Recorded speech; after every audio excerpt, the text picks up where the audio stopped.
Okay, so I wasn't actually going to film this, but it's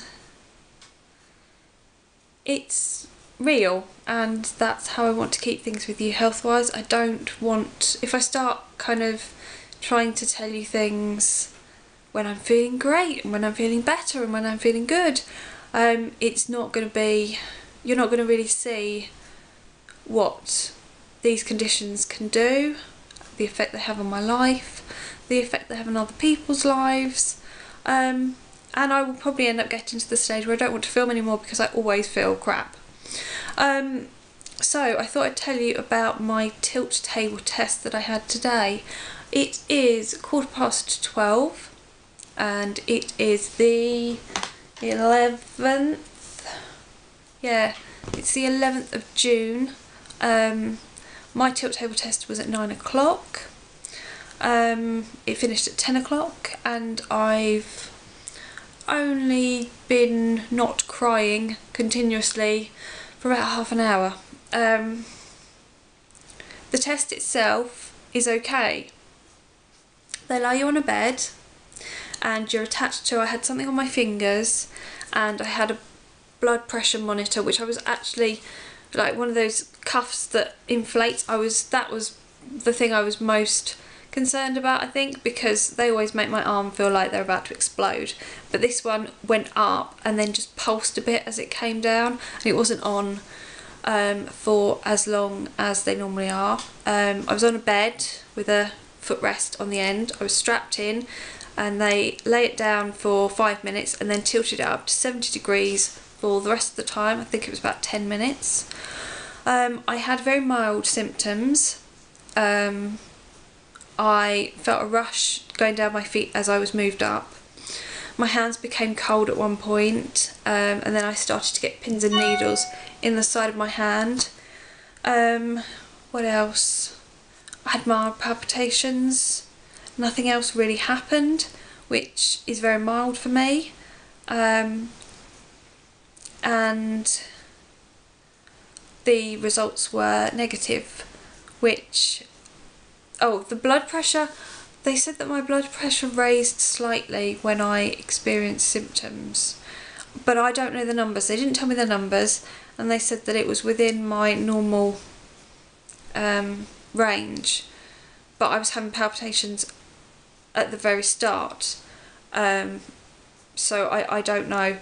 But what they didn't do is they didn't use the GNT or GTN spray, which they're supposed to do if they need to try and elicit a reaction.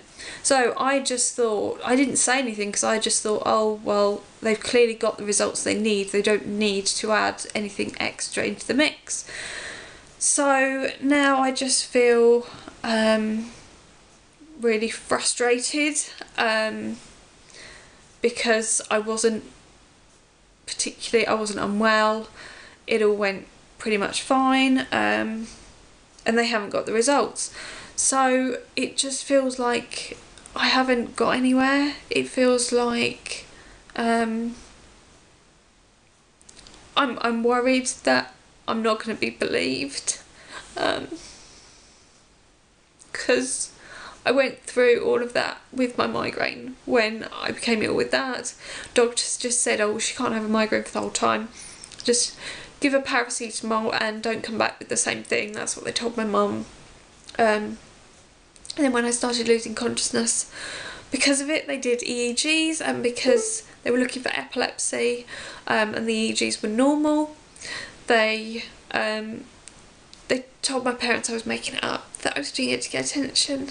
And it took a long time and 2 private appointments to get to the right people who gave me the diagnosis, and even then it was only migraine that was diagnosed.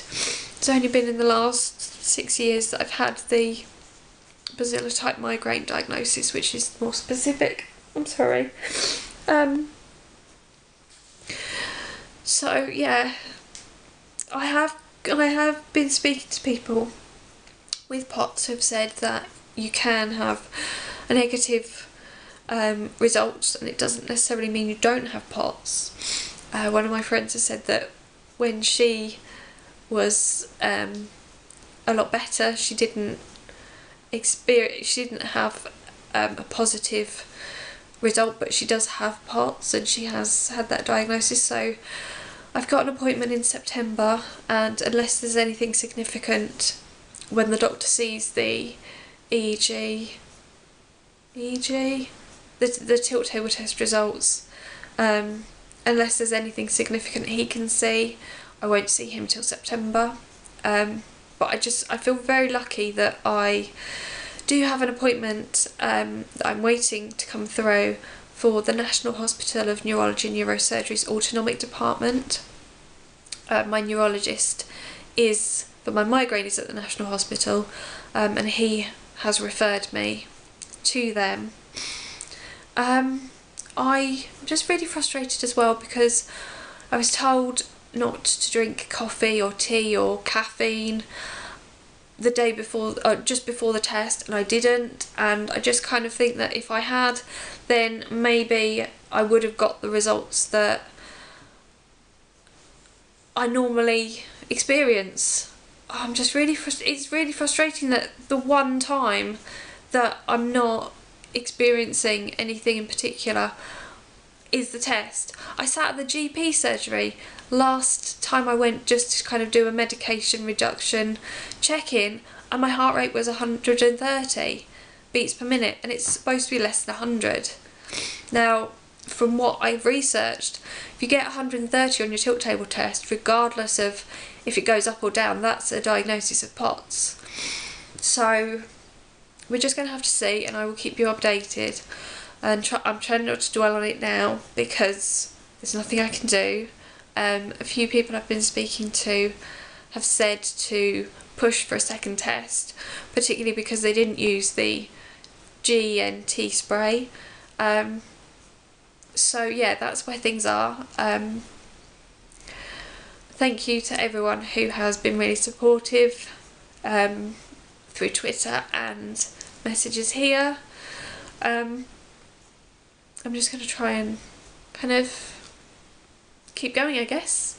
I do have some more normal for me videos, and I've just put up a vlog and I've talked to you about my stomach being a bit weird. But coming up next, I've got an empties video, and I've got my top 5 NARS blushes. So I'm looking forward to doing those for you.